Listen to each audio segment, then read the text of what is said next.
Bonjour à tous, je suis Noémie, bienvenue sur Horizon Universe et bienvenue dans cette petite pile du mois d'avril, quoique petite, pas tant que ça en fait, je suis en train de me dire. Bref, c'est parti, commençons. Et on commence tout de suite avec The Invisible Man, l'homme invisible de H.G. Wells, sorti en 1897. Tout juste arrivé dans le petit village tranquille de Yipin, Griffin, un jeune homme entièrement recouvert de vêtements, s'enferme dans l'auberge du village. Il est en fait une sorte de scientifique obsédé par l'idée de l'invisibilité. Il découvre une sorte de formule presque magique, à grands coups de réfraction de la lumière et autres blabla pas du tout magique, et se l'applique à lui-même et devenant le premier homme invisible, pour le meilleur comme pour le pire. J'avoue, je suis restée un petit peu sur ma faim avec ce livre, c'est clairement pas le meilleur de Wells ou celui qui a le mieux traversé les âges. Les personnages ont des réactions franchement étranges tout au long de la nouvelle, au point où j'ai ressenti mais pratiquement aucune compassion pour Griffin, et même si c'est voulu, ça m'a un petit peu gênée. Le livre aussi, entre moments étirés pour très peu de payoff et explications longues et maladroites sur la vie et sur l'œuvre de Griffin. En soi, c'est pas une mauvaise histoire, elle reste très intéressante et offre des clés de réflexion bienvenues, mais on sent vraiment que le livre est sorti en 97, en 1897. Un peu dommage. Sparta J No. 2, The Voyage of Sable Kitch, le voyage du sable kitsch du coup, en français, bien traduit, bravo, de Neil Asher, sorti en 2006. Sable Kitch est un mort-vivant, en quelque sorte, depuis 700 ans, réanimé par Sparta J, probablement par le virus natif de la planète. Celle-ci devient une sorte de pèlerinage pour des personnes dans une situation similaire. Mais d'autres sont aussi à la recherche de cette fontaine de jouvence, dont un Prador qui se réveille d'un long coma. Pour rappel, les Pradors, c'est une espèce de langouste de l'espace, et Sniper, une IA censée protéger la planète. C'est du pur Neil Asher, condensé avec tous ses thèmes et tous ses gimmicks, des IA, des langoustes bouffeuses d'hommes vicieuses, de l'action, un petit peu de romance parce que c'est quand même cool et on n'est pas des bêtes, des super armes trop puissantes, bref, tout ce qu'il faut pour vous faire passer un bon moment. Comme d'habitude, Neil Asher, je conseille toujours. Tonyman No. 1, Fool's Errand, traduit en français par Le Prophète Blanc et La Secte Maudite, c'est deux bouquins, de Robin Hobb, sortis en 2001. 15 ans après les événements de la trilogie Farseer, Fitz est toujours exilé et prend soin d'un jeune garçon nommé Hap. Un jour, le fou revient pour lui donner une nouvelle mission malgré son désir de solitude. Et allez, on replonge dans du Hobb. Et je crois vraiment que son style, c'est pas pour moi. Et vraiment, faudrait que j'arrête de me faire du mal comme ça parce que j'arrive pas à rentrer dedans, quoi. L'histoire en soi est super intéressante, le worldbuilding est passionnant, sauf que ces personnages sont niais à en crever, son développement est lent, enfin les personnages sont mous, ils sont caricaturaux. J'adore l'introspection, mais quand ça se passe dans la tête de Fitz, qui est un gros lâche impotent, c'est tout de suite vraiment moins sympathique quoi. Et c'est dommage parce que l'environnement et les idées développées sont hyper chouettes, mais ça rend le livre vraiment très lourd à lire et j'ai pas plus apprécié que ça ma lecture. Malgré ses qualités manifestes, mais pas pour moi. New Crobizon No. 1 Perdido Street Station, qui a été traduit de la même manière en français, de China Miéville, sorti en 2000. La ville de New Crobuzon s'étend au centre d'un monde étrange, partagé par des humains et des mutants et des monstres, et où une milice brutale maintient un ordre en équilibre vraiment très précaire. Un scientifique accepte une demande folle et une terreur alien est lâchée sur la ville. On est entre du body horror, du thriller et un pur délire SF. Vraiment une joie à lire que ce bouquin pour le coup, et franchement un de mes énormes coups de cœur de l'année. C'est rythmé, mais ça sait aussi prendre le temps de la discussion, c'est plein d'action, mais aussi plein d'introspection, pour le coup on en parlait juste à l'instant. J'ai juste adoré le délire présenté ici. La multitude d'espèces présentées, le lore et le worldbuilding qui dictent les règles du monde, les idées développées, c'est du pur weird, qu'est-ce que c'est bon. Et sans doute, voilà, je pense vraiment qu'il sera dans mon top 10 des mes meilleures lectures de l'année, parce que je vois pas vraiment ce qui peut dépasser un truc comme ça. Le premier tome de la duologie Flood, appelée Flood, Déluge en français de manière absolument stupide, de Stephen Baxter, sorti en 2008. Après 5 ans de captivité en otage par des extrémistes religieux, Lily et un groupe de survivants réintègrent le monde en 2016, découvrant que celui-ci a bien changé, notamment la montée drastique des eaux et des océans. Nous suivons donc ce groupe et leur famille sur plus de 40 ans, à mesure que les gouvernements et Patrice se retrouvent noyés sous la montée inexorable et dévastatrice de l'élément qui a créé la vie et peut tout aussi bien la reprendre. Et on a difficilement plus Baxter que ce bouquin. On est clairement dans son élément naturel, de la hard SF avec de la science bien mise en avant, au détriment des personnages qui sont carrément mis en second plan, qui servent juste à suivre l'intrigue, mais sans grand développement. Voilà.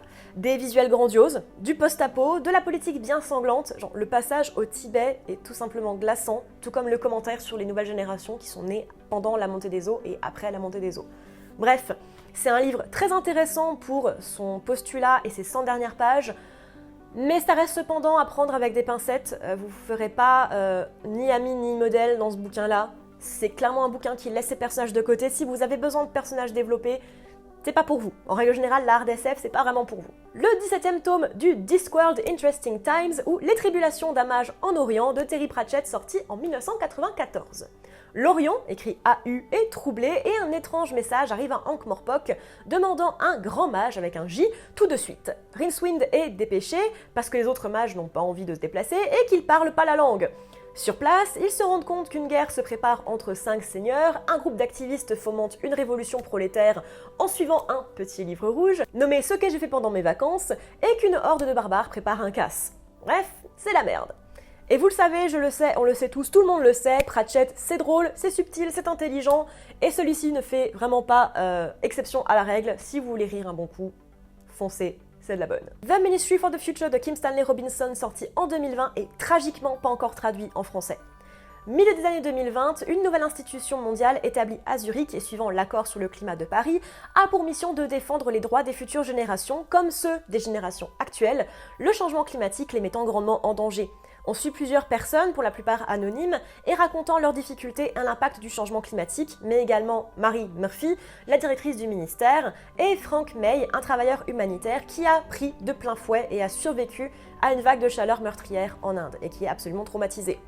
D'autres chapitres sont consacrés à des discussions sur l'économie, l'écologie et la politique. Je m'étais un petit peu renseignée sur le livre pour la vidéo sur la Cli-Fi, en ayant lu quelques chapitres, et j'ai enfin pris le temps de me le faire en entier, et juste, waouh, quelle claque! Sûrement, et je le dis sans rire, un des livres les plus importants des années 2000. C'est crève-cœur, c'est poignant, mais c'est aussi vraiment intelligent, fort, bourré d'informations et de discussions tout aussi importantes les unes que les autres, et on voit que Kim Stanley Robinson a bossé son sujet. Sans compter des personnages tantôt au second plan, tantôt au cœur de l'œuvre, qui aident à se sentir concernés plus que nous le sommes déjà. Bref, c'est un petit bijou à traduire d'urgence. Sibion, de Heyerdahl, sorti en 92.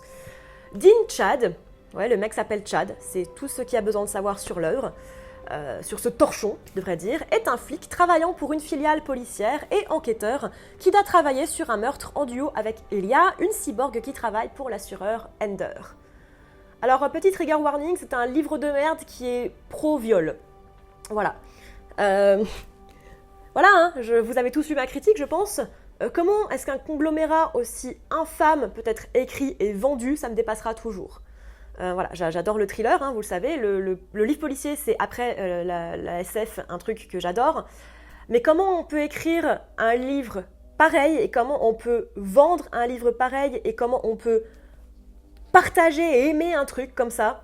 Genre le viol c'est ok, les femmes adorent ça, elles jouissent quand elles se font violer, alors même qu'on dit qu'elles pensent à se suicider, hein, mais t'inquiète ça passe. Évidemment, une jeune femme de 25 ans qui est professionnelle, on va l'appeler la petite, hein, bien sûr, comme un gros connard bien condescendant. Évidemment qu'on dit à toutes les putains de phrases qu'elle est bonne, hein, c'est évident, parce que, tu vois, elle travaille, mais forcément, on la remet à son rôle de grosse bonasse plante verte qui sert à rien, hein, évidemment. Le héros bande dès qu'il la voit, mais ça ne gêne personne. Tu veux écrire un livre de cul pro-viol? C'est ton délire.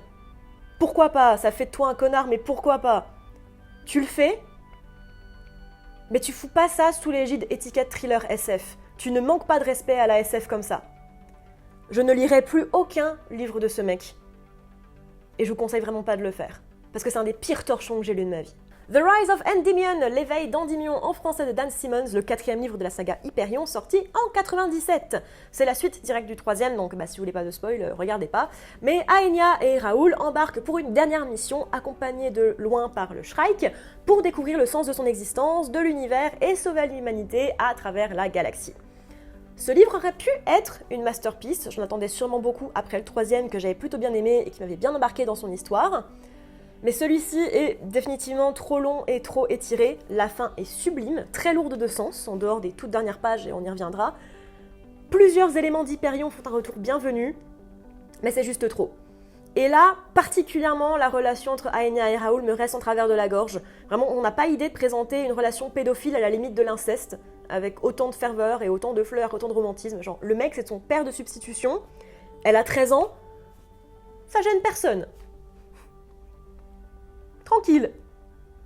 Bref, à vos risques et périls. Et comme je disais, voilà, la fin en fait accentue beaucoup trop la relation entre Raoul et Aenia.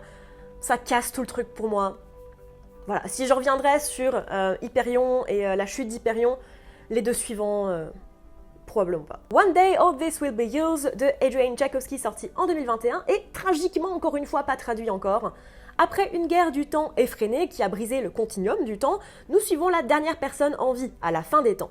Il vit sa petite vie dans une jolie petite ferme, s'occupant d'éliminer toute personne arrivant à ce point, souhaitant garder l'équilibre du dernier jour pour que jamais une autre guerre de causalité n'éclate. Comme souvent et comme toujours avec Tchaïkovsky, je crois que j'ai déjà assez mentionné, c'est absolument génial. Ce mec est un putain de génie. Et moi qui ai normalement du mal avec le format nouvelle, j'ai juste adoré celle-ci, c'est intelligent, c'est plein de superbes idées, une fin qui tient en haleine, une vraie réflexion sur les thèmes centraux à l'œuvre de l'auteur, genre l'humanité, la guerre, l'autre, etc., etc.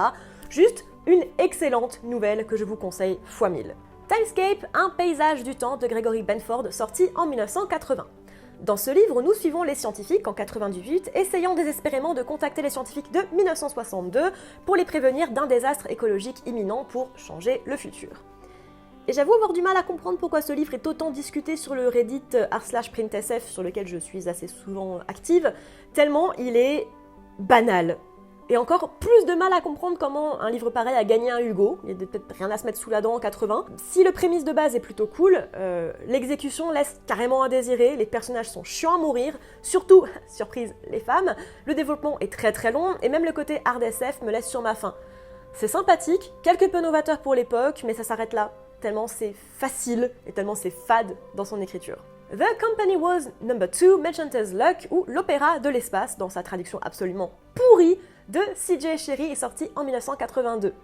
Deux personnages que tout oppose se rencontrent et font équipe. Sandor est le capitaine d'un petit vaisseau de fret à la limite du piratage et utilisant plusieurs faux noms pour s'en sortir, et Allison est une des navigatrices du Dublin Again, un vaisseau appartenant à une famille puissante. Et quel bonheur de retrouver l'écriture et le worldbuilding de Cherryh qui m'avait fait fort impression dans Down Below Station. Je suis heureuse de dire que je n'ai pas été déçue de replonger dedans. Action rythmée, dialogue super cool, personnages aux petits oignons, j'ai juste passé un excellent moment sur ce petit livre. Pluto de Naoki Urasawa, sorti en 2004, un manga en 8 tomes. Dans un futur plus ou moins lointain, les humains et les robots vivent presque en harmonie, certains robots ressemblant tellement à des humains qu'il est difficile de faire la différence. Cependant, quelqu'un ou quelque chose commence à tuer les 7 grands robots du monde, dont Gesicht, je crois en allemand, un détective d'Europol qui investigue les crimes. Recommandé par l'équipe de Y a-t-il un pilote dans le manga, à qui je fais des gros bisous, j'ai juste dévoré les 8 tomes de cette saga, tellement j'étais dedans.